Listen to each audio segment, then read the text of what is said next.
अपनी हरकतों से बाज नहीं आ रहे हैं भाजपाई। मतदाताओं में फैल रहा है आक्रोश। लोकसभा चुनाव 2024 के 5वें चरण में उत्तर प्रदेश सीटों पर आज मतदान हो रहा है। राजनीतिक पार्टियों के उम्मीदवारों तथा कार्यकर्ताओं द्वारा मिले हुए समय में भरपूर प्रचार प्रसार किया गया। लगभग सभी हथकंडों का प्रयोग भी किया गया, परंतु इस बार मतदाताओं में किसी भी प्रलोभन अथवा त्रिकोणबाजी का प्रभाव पड़ता दिखाई नहीं दे रहा है। प्रत्याशी जहां शालीनता की परिधि में रहकर वार्ता कर रहे हैं, वहीं कुछ दलों के बड़े नेताओं के पूरे चुनाव में बड़े बोल देखने को मिले। सारी मर्यादाओं की सीमाएं तार-तार हो गई। आचार संहिता की जमकर धज्जियां उड़ाई गई। यह सब करने में अन्य दलों की उपेक्षा में भारतीय जनता पार्टी द्वारा ज्यादा किए गए, चाहे वह मोदी रहे हों, चाहे अमित शाह रहे हों या जेपी नड्डा सहित तमाम बड़े नेताओं के बिगड़े बोल मतदाताओं को सुनने व देखने को मिले। भारतीय निर्वाचन आयोग विपक्ष के द्वारा की जाने वाली आलोचनाओं व शिकायतों के बावजूद भी मूक दर्शक बना रहा। विपक्ष के नेताओं पर तो उसकी कलम बड़ी तेजी से चलने लगती है, परंतु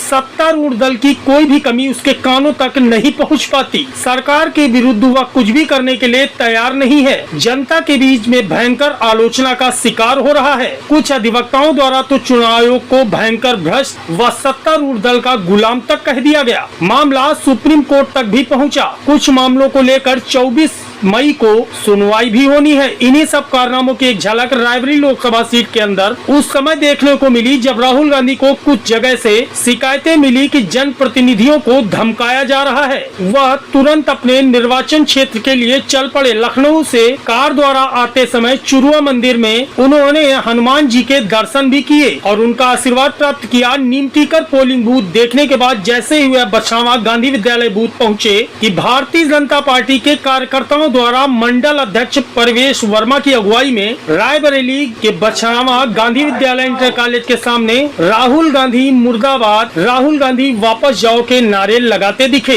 यह देखते ही कांग्रेस तथा समाजवादी पार्टी के कार्यकर्ताओं में भयंकर आक्रोश पैदा हो गया। इससे पहले कि मारपीट होती, दोनों दलों के बड़े नेताओं द्वारा अपने कार्यकर्ताओं को शांत कराया गया। सपा तथा कांग्रेस की दूरदर्शिता के चलते बछावा में अप्रिय घटना होते होते चली गई, बच गई। एक भारतीय जनता पार्टी के कार्यकर्ताओं द्वारा मतदान करते समय अपना मतदान वीडियो बना लिया गया और सोशल मीडिया पर वायरल कर दिया गया। यह देखकर प्रशासन के हाथ पैर फूल गए तथा तत्काल सेक्टर मजिस्ट्रेट, जोनल मजिस्ट्रेट तथा पुलिस के उच्च अधिकारी मतदान स्थल पहुंचे। वहां पर तैनात सुरक्षा कर्मियों को कड़ी फटकार लगाई। इन सब बातों के बेखबर राहुल गांधी जहां अपने कार्यकर्ताओं को प्रोत्साहित तथा शांत रहने की अपील करने के लिए जिले के अंदर भ्रमण पर निकल गए, वहीं बौद्धिक वर्ग द्वारा भाजपा कार्यकर्ताओं की आलोचना की जाने लगी। कुछ ऐसे बुद्धिजीवी थे जो भाजपा को मतदान करना चाहते थे, परंतु कार्यकर्ताओं की उदंडता को देखते हुए उन्होंने कहना शुरू कर दिया कि जब अभी यह आलम है तो जीतने के बाद क्या होगा। ये अधिक भक्ति दिखाने के चक्कर में इन कार्यकर्ताओं ने पार्टी का नुकसान ही किया है।